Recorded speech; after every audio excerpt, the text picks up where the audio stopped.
تو گنجوں کے سر پہ بال اگنا شروع ہو گئے ہیں بھائی. میں نے وہ چرنا میں اپنی ویڈیو دیکھی تو مجھے پتہ چلا اوپر سے معاملہ کیا ہے, بہت خطرناک حد تک.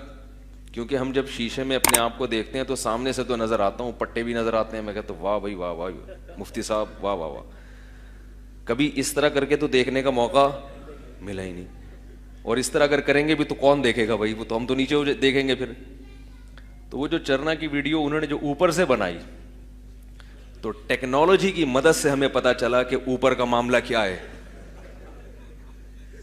اوپر وہ صورتحال نہیں ہے جو سائڈوں پہ ہے. لوگوں کے میسج بھی آئے, حضرت یہاں تک صورتحال خطرناک ہوگی, پورا تھائی لینڈ کا ایئرپورٹ بنا ہوا ہے بھائی. میں خود بھی نہیں مجھے پتا تھا بھائی, اوپر سے اتنے فارغ ہو گئے. لمبے بال جو ہے نا, لمبے بال, ان کی جڑیں کمزور ہو جاتی ہیں. اللہ نے عورت کو لمبے بالوں میں حسن دیا ہے, وہ جتنا مرضی بڑھا لے. مرد زیادہ لمبے بال رکھتا ہے نا تو اس کی کیئر کرنی پڑتی ہے. تو مجھے اندازہ ہوا کہ ایک دفعہ ٹرینڈ ہونا ضروری ہے. 2013 میں بھی اسی قسم کی صورتحال تھی. جب میں حج پہ گیا, ٹرینڈ کروائی تو بال نکل آئے اوپر, سب سیٹ ہو گیا. اب سوچ رہا ہوں کہ دہشت گردی کا جڑ سے ایک دفعہ خاتمہ, ایک دفعہ ٹرینڈ کرائیں گے تو انشاءاللہ بال کچھ تو ہوگا, انشاءاللہ کچھ رپورٹ اچھی آئے گی. خیر نہیں بھی اگیں تو کیا کرنا ہے, اگ جائیں تو اچھا ہے, اللہ تیری بڑی رحمت ہوگی. کیا خیال ہے؟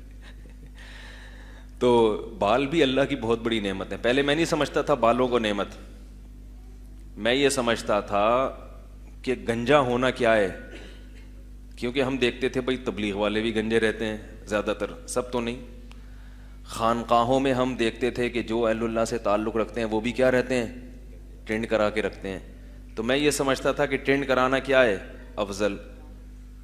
کسی نے بتایا کہ حضرت علی رضی اللہ تعالیٰ عنہ کی سنت ہے, اور پھر ہم نے روایت پڑھی کہ حضرت علی فرماتے تھے کہ مجھے اپنے سر سے دشمنی ہو گئی, وہ ایک روایت ہے, تو میں سر کیا رکھتا ہوں, سر صاف رکھتا ہوں.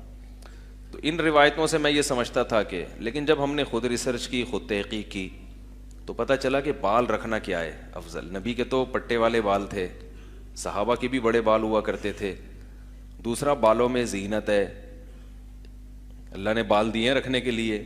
حدیث میں آتا ہے, صحیح حدیث ہے, جلدی سے یہ بات سمجھ کے اپنے موضوع کی طرف آ رہا ہوں, کہ پچھلی امتوں میں 3 شخص تھے جو بڑی آزمائش میں تھے. اللہ نے فرشتے کو بھیجا, فرشتے نے پوچھا کیا مسئلہ. ایک نے کہا کہ غربت ہے, ایک کو پرابلم یہ تھی اس کے بال نہیں تھے سر پہ. تو لوگ مذاق اڑاتے تھے. تو اس فرشتے نے کہا کیا چاہیے.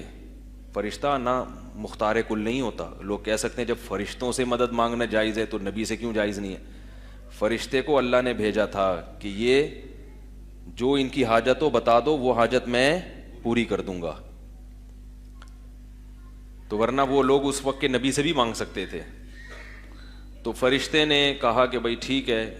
تو گنجے کے سر پہ بال نکل آئے, اور جو غریب تھا اس کو اللہ نے مال و دولت دے دی, اور جو کوڑ کا مریض تھا اس کو بھی اللہ نے شفا دے دی.